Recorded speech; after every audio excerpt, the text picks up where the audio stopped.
Hello everyone, I hope you're doing well. We got some folks that are pretty mad.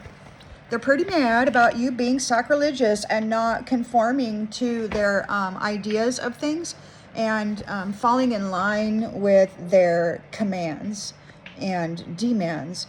They want to put you in religious confinement.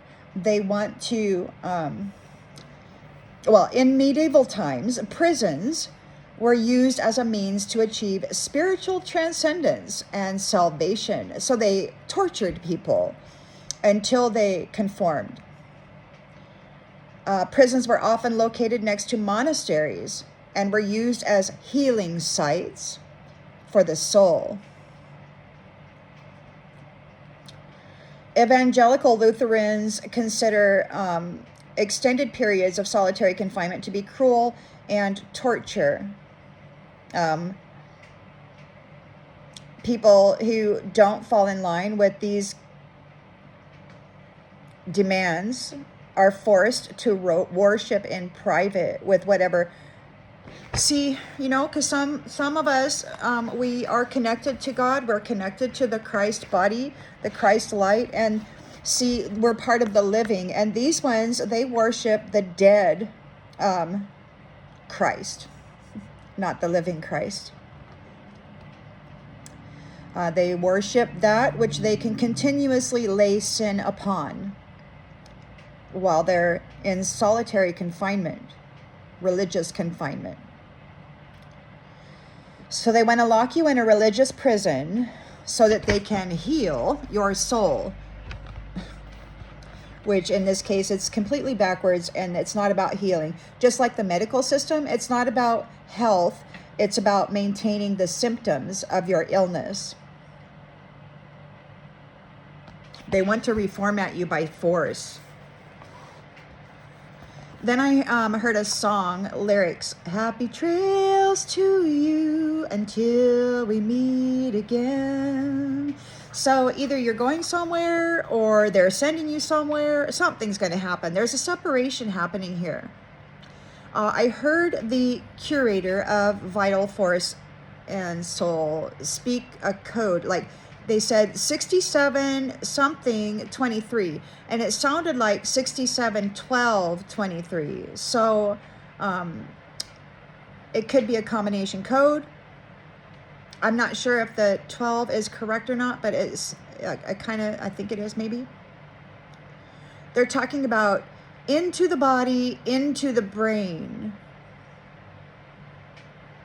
And then that's when I was attacked by foot crippling magic. Like my toes began to really kind of like the knuckles and everything were like really freaking out, and it was like a foot crippling magic. And then somebody said 1D career. So they're trying to curse your career or my career. Into the body, into the brain. They're wanting some freaking Leviathan something to go in there and control your brain, control your body, and they want to curse your career. But the divine has already stated that these ones won't be able to curse your business or your land. And it appears that they're not able to curse you either. You're protected. These ones are malicious. They intend to do harm. They love to harm others. When they say they love you, that means they love to hurt you. They think that you are only here to carry the weight of their sin and their karma. And they put it on everybody daily. This meat that people are eating, they're ritualistically sacrificed. It's a blood sacrifice. I believe that all nasty, dirty, vile things are happening to them during that process, and then they feed it to you. You ingest fear, terror, trauma, suffering, and sin.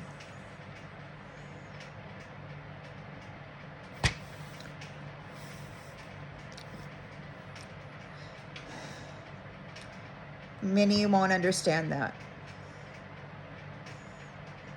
This curator of life force essence and their family, they buy and sell humans and others. They think of you as an animal. They tag you, and then they process you. You're a food source and an energetic commodity. They call you an adversary. And this is a projection by an abuser. They're getting really, really serious now about eliminating you. They don't want a Christ here. They don't like that you're talking about their ritualistic transfer of sin onto innocence. They feel that it is a, what do they call it? Disrespect. Slander of some sort. But it's the truth. How could the truth that's listed on Wikipedia be slander? I mean, and if they're worried about slander, why don't they get on Wikipedia's butt for even posting it for the people, the general public to read? I mean, why are they coming after the person that's reading it and saying, what is this? They don't want you bringing attention to it. See, there was an illusion, like everybody was under this this bewitching, this love spell. But it's not working anymore. They see themselves as rulers of this realm. Now, what does the Bible say about the ruler of this realm? There's a sect here, a tribe that feels they run and own all governing systems within all countries. They're talking about your innocence. They hate you. They hate everyone other than those they perceive to be a master race. So these ones, they live a sinful life. They're, third party players. They go in, they sabotage marriages. They target other men's wives and other women's husbands with this Jezebel and gigolo spirit. And they defile families, leaving children homeless and vulnerable without stability in their foundation. And they steal the spiritual inheritance out of their spiritual bank accounts so they don't have anything to support them. These are misogynist men. They hate women. They hate them. They call you a psychic adversary. So you're not just an adversary, you're a psychic adversary. There's rituals happening now to transfer sins onto others. See, they're hoping that if they can eliminate the sins in their camp, that the Most High will see them as the pure beings that they portray themselves to be, and then they will escape this karmic debt. They're super pissed that you're talking about it. They're super pissed at the divine feminine, daring to speak freely, resting in her sovereign connection to Source Divine, the Most High God. And they're just angry that the woman is rising. They despise her. They don't find any value in anybody, and least of all, the Mother of Souls, because these ones worship death and destruction. They're sinful. And they constantly sin, and then they put, through a magic spell and ritual, they put that sin onto others and curse their lives.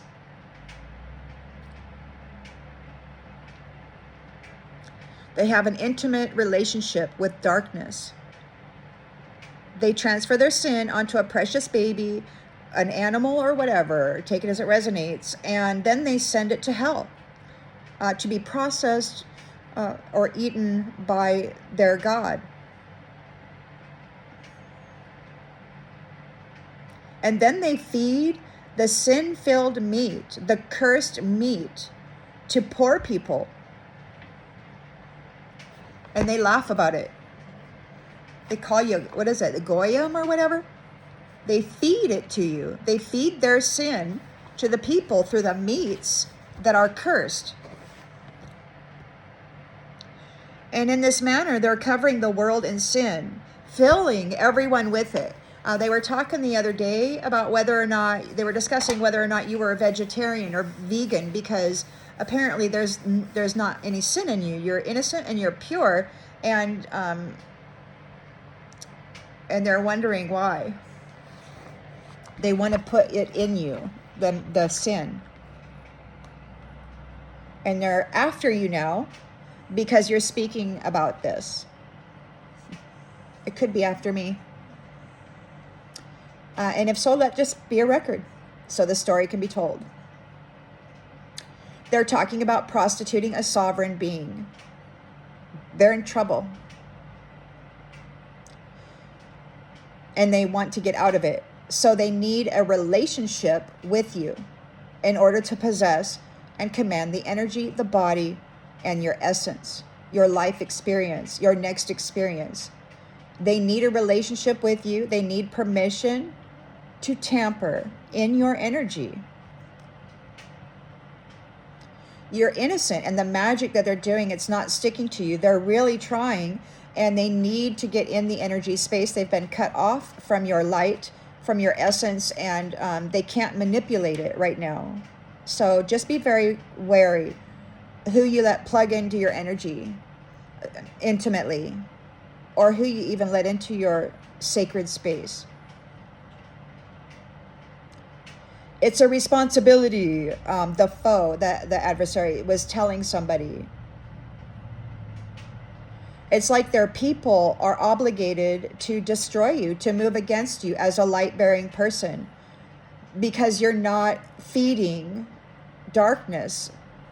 You're not cooperating with the rulers or the perceived rulers of this world. So I guess it's a final showdown. They were talking about Armageddon. It's not just you that they're mad at. They're mad because all of you are shining brightly and speaking with your sovereign nature. You're free, and nobody's commanding your brain, your mind, or the way that you think. You've been released from the burden. And that was mentioned a couple days ago. What is that said? You are freed from, you're released from the burden. You're released. You are freed. Like the Christ has released you from this binding that this darkness tried to hold you in. So yeah, these ones, they dump anger and rage and all matter of defilements onto the innocent, and then sacrifice them to this dark being. You know, they transfer their sin onto purity, and then force that purity to have a hell experience. They drive them into a traumatic end. And many are here walking with the Christ energy. You know, they're filled with the light of Christ. So the light-filled beings are life. They're living. And this is what this curator said when asked by his ancestors, why did you do it? And he said, because energy is life. And he's in the business of selling the commodity of life, of health, food sources, sustenance of the cattle, the chattel. These dark-filled beings, they worship death. They feed light-filled, life-filled people to death. This darkness feeds on the light, and it ensnares it, and it eats it up until it too becomes dark, and then it's under the command of death, right? They need to get light-filled beings into South Node so that they can be commanded by this darkness. But you all got your bling on. And somewhere in the Bible is like, they will hate you because you follow me or something like that. And in the end times, you keep your lamp on, like he's coming back for those people who are filled with the light. And now, I suppose, we just wait and see. We wait and see what this Armageddon result will be. I received a strange robocall message on the January 6th. And it was like, thank you, you did it. Thank you. So whatever it is, you're successful at it. So he who has all authority, he's the only one who speaks in a manner that reverberates through the soul. And it's so scary, it makes the soul want to leap out of the body, out of the flesh suit. So this is the king of the highest heavenly mountain. That's what I know him to be. He has all authority. He is the Christ. He's filled with the Son. He's filled with the essence of the Son. And apparently, yeah, he said that they will get what they deserve, and they don't deserve you. He said the other day that those who hate me can look me in the face. So they're going to have to look this divine being in the face. Those who hate him. And he knows.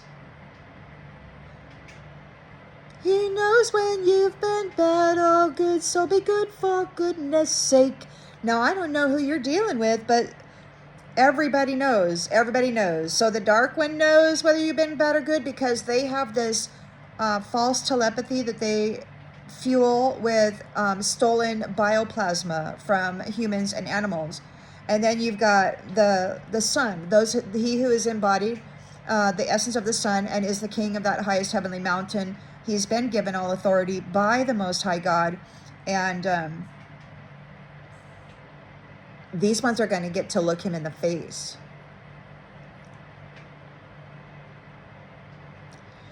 I believe this is the end of the dark rulership of this realm.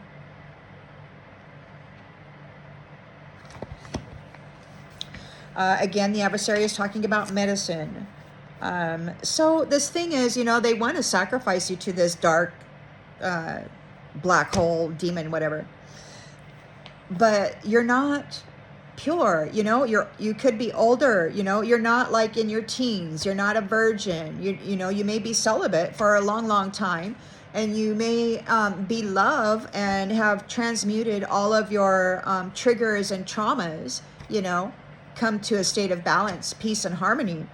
But you need medication, and you may have tattoos, which kind of voids out the purity, right? You've marked yourself. And so apparently these things kind of negate the required, or it doesn't, it negates their ability to use you for this ritual, because it goes against some of their rules. They do want to get rid of you, but they can't use you in this ritual because it won't be successful according to their standards. They're very mad that they can't use you for this prophecy, and they really want to silence you. So the divine said that you overcame Leviathan, and they're still trying to attack you with this, and others. This sinful group of folks that claim to be the ruler of this world. You can see it everywhere. So the only thing to do now is to move forward, to continue with your faith and trusting in the divine. You are protected, even though things will occur. Move forward boldly, loud and free. You're a sovereign being. And you're living truthfully and authentically. You're not hiding anything. And you're not perfect. It's apparent that you are the good, the bad, and the ugly. You are the divine.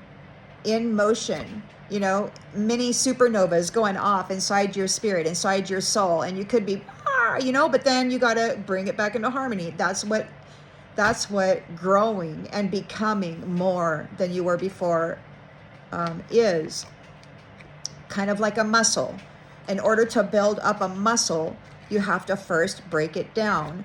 And that, I think, is what the divine does with us when we have setbacks or things that go into our experience that could be upsetting or, you know, an imbalance. And we're given imbalance in increments, you know, by the divine. Now, these ones who serve darkness, they give you imbalance in mega dose. The divine will give you balance in increments. I mean, imbalance in increments. So the imbalance in big doses by the dark beings are meant to drive you into south nodes so that they can then pile their karmic sin onto you and then sacrifice you to this black hole demon god. The increments that the divine gives you of imbalance is only meant to shake you up, and then you bring it back into alignment and you steady yourself, and then you're shaken up, and then you bring it back into alignment and you stabilize. And in this fashion, you're constantly growing and expanding in a comfortable, reasonable state.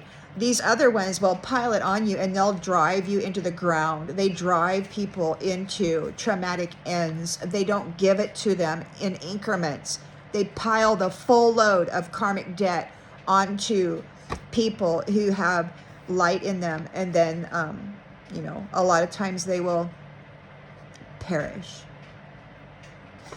This is the transmission for this particular message. I hope that it brings some kind of clarity to whatever it is you intuitively knew, and I'll see you on the next one, everybody. Bye.